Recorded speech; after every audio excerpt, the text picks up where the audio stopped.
والذین يدعون ربهم بالغداة والعشی یریدون وجهہ صدق اللہ العلی العظیم۔ آئیے کچھ سننے اور سنانے سے پہلے بارگاہ رسالت میں، بارگاہ مصطفیٰ میں، بارگاہ احمد مجتبیٰ میں،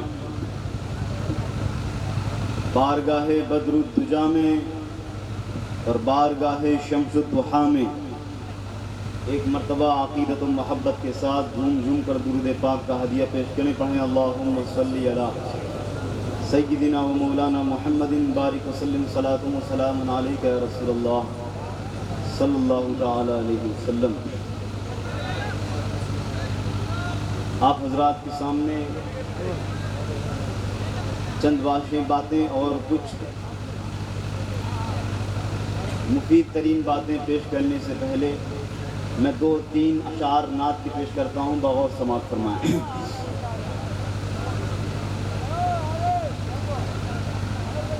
ہم عاصیوں کا حشر میں،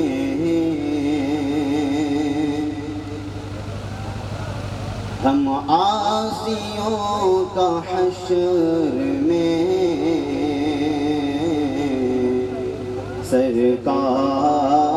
سرکار کے سوا، ہم عاصیوں کا حشر میں سرکار کے سوا، ہم عاصیوں کا حشر میں سرکار کے سوا، ہم عاصیوں کا حشر میں سرکار کے سوا،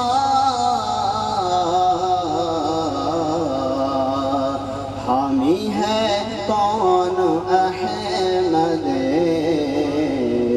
مختار کے سوا،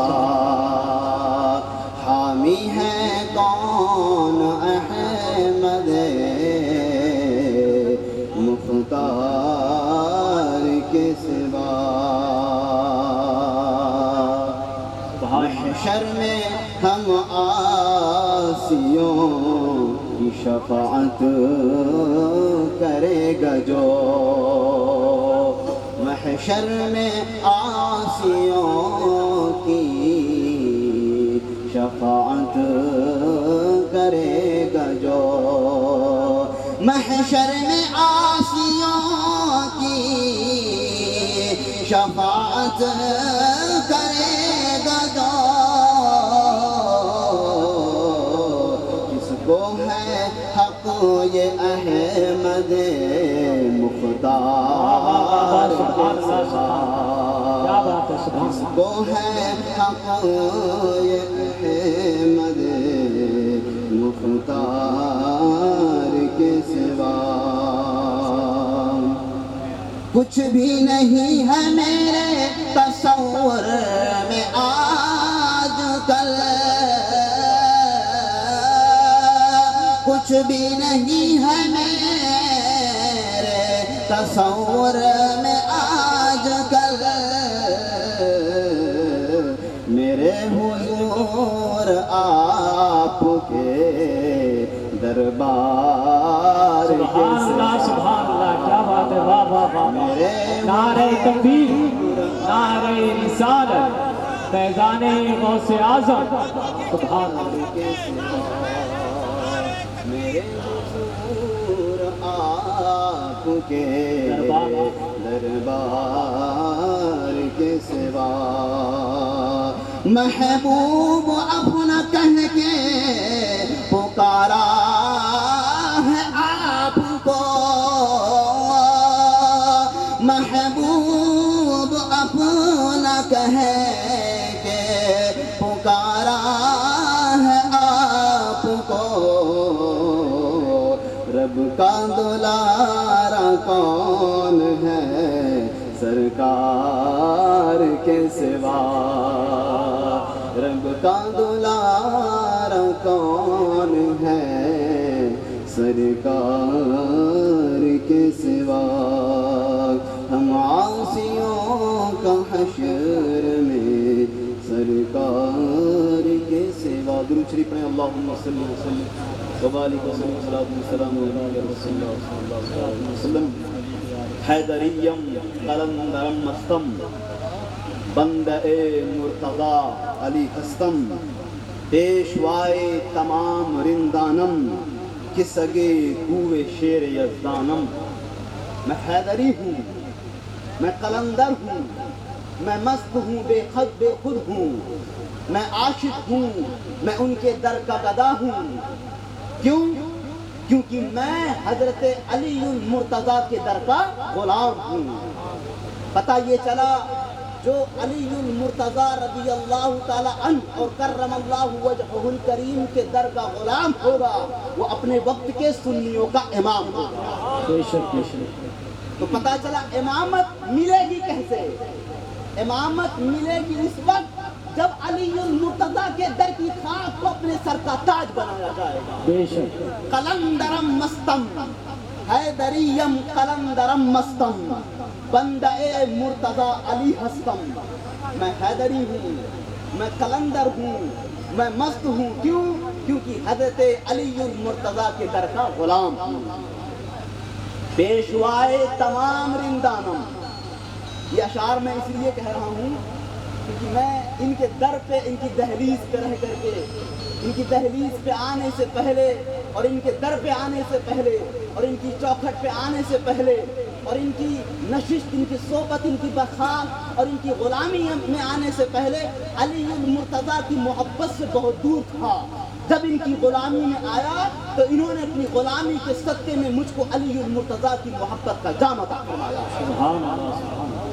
پیشوائے تمام رندانم میں تمام عاشقوں کا امام ہوں میں تمام محبوں کا امام ہوں میں تمام مریدوں کا متوسلین کا میں تمام چاہنے والوں کا تمام رندوں کا امام ہوں کیونکہ علی المرتضیٰ کے در کا کتا ہوں جو ان کے در کا کتا ہوگا وہ سارے عاشقوں کا امام ہوگا بغیر حب علی مدعا نہیں ملتا بغیر حب علی مدعا نہیں ملتا عبادتوں کا بھی ہرگز صلہ نہیں ملتا خدا کے بندوں سنو غور سے خدا کی قسم یہ مت دیکھیں کہ شعر کہاں کا ہے یہ دیکھیں کہ یہ شعر کہہ کیا رہا ہے یہ شعر بتا کیا رہا ہے یہ شعر پیغام کس چیز کا دے رہا ہے بغیر حب علی مدعا نہیں ملتا عبادتوں کا بھی ہرگز صلہ نہیں ملتا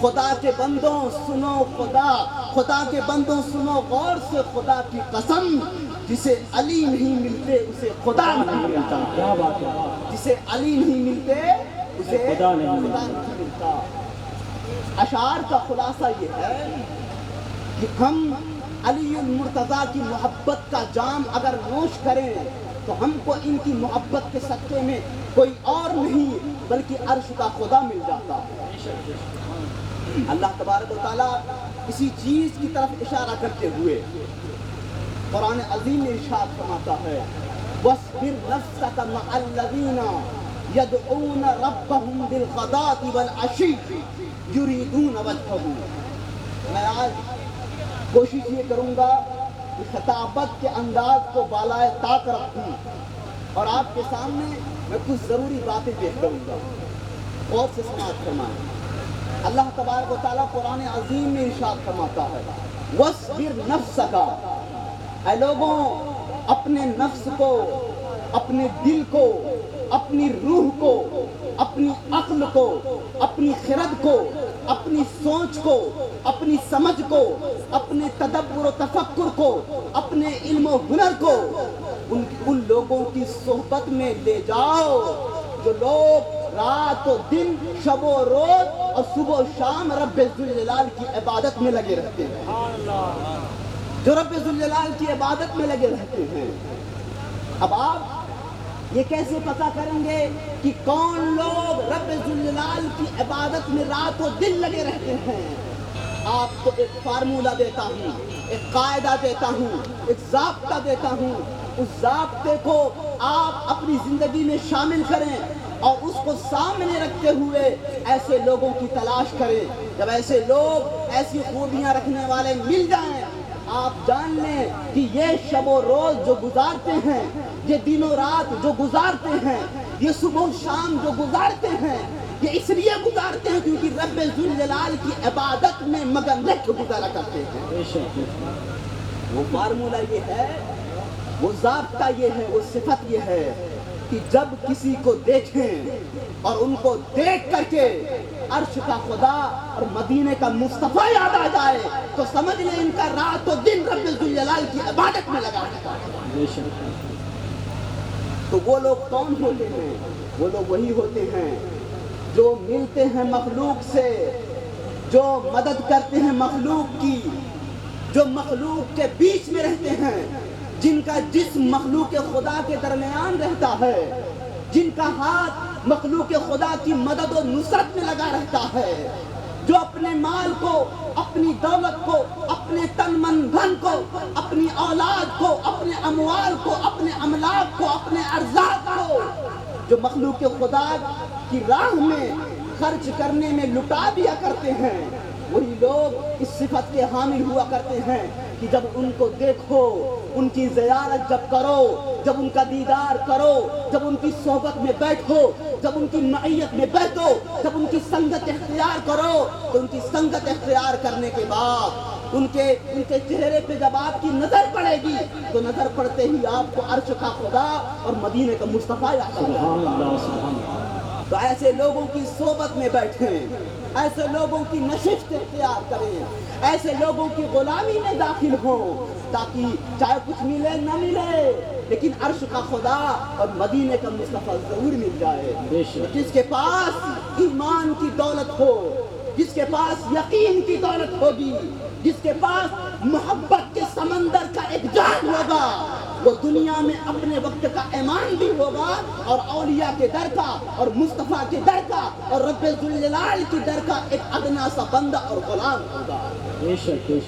اور آپ دیکھیں، آپ کو وہ باتیں بتاؤں گا انشاءاللہ جس کو آپ اپنی زندگی میں اگر شامل کریں گے تو آپ کو پتہ چلے گا کہ ہم جس سلسلے سے، جس شیخ سے، جس پیر سے، جس شیخ کامل سے، جس رہبر سے، جس پیشوا سے وابستہ ہیں، وہ کوئی ایسا ویسا پیشوا نہیں ہے. وہ اپنا راستہ نہیں دکھاتا، وہ اپنے مسلک کا چلن نہیں پھیلاتا، وہ اپنے مدرسے کو، اپنے مدرسے کو اور اپنے معاشرے کو عام نہیں کرتا، وہ اپنے راستے کے بارے میں گفتگو نہیں کرتا، وہ اپنی شریعت اور اپنا دین اور اپنا دھرم نہیں عام کرتا، بلکہ یہ ایسی ہستی ہیں، یہ ایک ایسی شخصیت ہیں، یہ ایک ایسی ذات ہیں جنہوں نے اپنے دین کو تباہ کر کے مصطفیٰ کے دین کو عرش معلیٰ پہ پہنچا دیا. سبحان اللہ، سبحان اللہ، نعرہ تکبیر، نعرہ رسالت. انہوں نے اپنے مسلک کو نہیں، انہوں نے اپنے مدرس کو نہیں، انہوں نے اپنے طریقے کو نہیں، انہوں نے اپنے سلسلے کو نہیں بلکہ مصطفیٰ کے سلسلے کو پھیلایا ہے. سبحان اللہ، سبحان اللہ. یہ اپنے دین کی بات نہیں کرتے، یہ اپنے دھرم کی بات نہیں کرتے. ارے ان کی کوئی بات کرے نہ کرے، ان کا کوئی چرچا کرے نہ کرے، ان کا کوئی ذکر کرے نہ کرے، ان کی زندگی کا صرف یہی مقصد ہے، میرا ذکر مت کرو، میرے مدینے کے مصطفیٰ کا چرچا کرو. سبحان اللہ، سبحان اللہ. زندگی کا مقصد یہ ہے. اب آپ کو ان کے مقصد کی طرف رہنمائی کر رہا ہوں. مرشد کہتے کس کو ہیں؟ پیر کہتے کس کو ہیں؟ رہبر کہتے کس کو ہیں؟ پیشوا کہتے کس کو ہیں؟ رہنما کہتے کس کو ہیں؟ پیر وہ نہیں ہوتا جو اپنے باپ دادا کا مسئلہ کام کرے، پیر وہ ہوتا ہے جو مصطفیٰ کے دین کو عام کرتا ہے. بے شک، بے شک، یہی بات. مرشد کسے کہتے ہیں؟ مرشد ایک عربی ورڈ ہے، ایک عربی ورڈ ہے. لغت اور ڈکشنری کو آپ پڑھیں، مطالعہ کریں تو مرشد کا معنی کیا ہوتا ہے. مرشد کا معنی یہ ہوتا ہے جو اپنے طریقے کو نہیں، جو اپنے راستے کی طرف نہیں بلکہ خدا اور مدینے کے مصطفیٰ کے راستے کی طرف رہنمائی کرتا ہے. اسے مرشد کہتے ہیں، اسے پیر کہتے ہیں۔ اب یہاں سے یہ بھی پتہ چل گیا جو اپنا طریقہ پھیلائے وہ پیر نہیں، وہ پیر ہوا کرتا ہے۔ جو اپنا طریقہ پھیلائے، جو اپنا مسئلہ کام کرے، جو اپنا مدد کام کرے، وہ پیر نہیں، وہ پیر ہوتا ہے۔ اور جو اپنے مسلک کو برباد کر کے مصطفیٰ کے مسلک کو عرش اعظم پہ پہنچاتا ہے، وہ پیر نہیں، وہ سر کا تاج ہوا کرتا ہے۔ سبحان اللہ، نعرہ تکبیر، نعرہ رسالت، فیضان شاہ شرافت، آنکھوں کی ٹھنڈک دل کا چین، آنکھوں کی ٹھنڈک دل کا چین۔ سبحان اللہ، سبحان اللہ۔ آپ دیکھیں قرآن ان کی تعریف کر رہا ہے، قرآن ان کی مدح سرائی کر رہا ہے، قرآن ان کی صفات کی گواہی دے رہا ہے، اور کہہ کیا رہا ہے؟ قرآن کہہ رہا ہے یدعون ربهم بالغداۃ والعشی، وہ لوگ جو رات و دن اپنے خدا کو یاد کرتے ہیں، جو رات و دن اپنے خدا کی یاد میں مگن رہتے ہیں، اس کا مقصد کیا ہے؟ اشارہ کس کی طرف ہے؟ اشارہ یہ ہے کہ یہ ملیں گے مخلوق خدا سے، مدد کریں گے مخلوق خدا کی، نصرت کریں گے مخلوق خدا کی، لیکن تصور یہ کریں گے میں مدد کر رہا ہوں لیکن مدد کروانے والا کوئی اور مدینے کا مصطفیٰ ہے۔ بے شک، بے شک۔ میرے اندر کوئی طاقت نہیں، ان کا تصور یہ ہے، ان کا خیال یہ ہے، ان کا عقیدہ یہ ہے، میرے اندر کوئی طاقت نہیں ہے، میں تو ایک کمزور ہوں، میں تو ضعیف ہوں، میں تو ناتواں ہوں، لیکن آج اس کمزور کو جو اونچائی پہ پہنچایا گیا ہے اس پر کسی اور کا نہیں، مدینے کے مصطفیٰ کا ہاتھ ہے، اور جس پہ مدینے کے مصطفیٰ کا ہاتھ ہو جاتا ہے دنیا اس کی لاکھ ٹانگیں کھینچے، دنیا لاکھ اس کے خلاف بکے، دنیا لاکھ اس کے بارے میں قیل قال کرے، دنیا لاکھ اس کے بارے میں بحث و مباحثہ کرے، دنیا لاکھ اس کے بارے میں الٹی سیدھی باتیں کرے، لیکن آپ دیکھیں جن کے سر پہ مصطفیٰ کا ہاتھ ہو اور خدا کا ہاتھ ہو، اس کے ہاتھ پہ چاہے کوئی بیعت کرے نہ کرے، اس کا چاہے کوئی چرچا کرے نہ کرے، لیکن عرش کا خدا اور مدینے کا مصطفیٰ اس کا چرچا ضرور کرے گا۔ اور اب آپ دیکھیں مرید کسے کہتے ہیں؟ پیر تو اسے کہتے ہیں جو مصطفیٰ کے دین کو عام کرے، جو مصطفیٰ کے دین کی طرف رہنمائی کرے، جو مصطفیٰ کے راستے کی طرف رہنمائی کرے، اسے پیر کہتے ہیں۔ مرید کسے کہتے ہیں؟ مرید اسے کہتے ہیں یریدون وجہہ، مرید اسے کہتے ہیں جو اپنے پیر کا ڈنکا نہیں بلکہ مدینے کے مصطفیٰ کا ڈنکا بجاتا ہے، اسے مرید کہتے ہیں۔ اور انہوں نے بھی فرمایا ہے کہ میرا چرچا مت کرو، میرا ذکر مت کرو، میرے مصطفیٰ کا ذکر کیا کرو۔ کیوں؟ کیونکہ مرید ہونے کا مقصد یہی ہے۔ اب آپ قرآن عظیم کی روشنی میں یہ ہمیں پتہ چلتا ہے کہ مرید ہونے کا مقصد یہ ہے کہ ہم مصطفیٰ کی محبت کے گرفتار ہو جائیں، ہم رب ذوالجلال کی محبت کے گرفتار ہو جائیں، ہمارے دل میں ایمان کی دولت آ جائے، ہمارے دل میں یقین کی دولت آ جائے، یہ مرید ہونے کا مقصد ہوا کرتا ہے۔ اب آپ کو بتاؤں ان کی شان کیا ہے، ان کی فضیلت کیا ہے، ان کا مرتبہ کیا ہے۔ آپ حدیث کی روشنی میں ان کا مقام اور ان کا مرتبہ سماعت فرمائیں۔ آپ کو ان کی زندگی کا صرف 2 پہلو بتاتا ہوں۔ کتنا پہلو؟ 2 پہلو۔ پہلو تو بہت ہیں، اگر بتانے لگوں تو لوگ کہنے لگیں کہ یہ بتا کیا رہے ہیں۔ میں کچھ نہیں بتا رہا ہوں، میں کسی کا نام لے کے نہیں کہہ رہا ہوں، میں تو جو حق پیر ہے، جو مرشد کامل ہے، میں اس کی طرف رہنمائی کر رہا ہوں۔ اور آپ یہ بھی سن لیں علماء کا کام کیا ہے، علماء کا کام کیا ہے، حافظین کا، قاریوں کا، مفتیوں کا، اماموں کا، محدثین کا، مفتیوں کا کام کیا ہے۔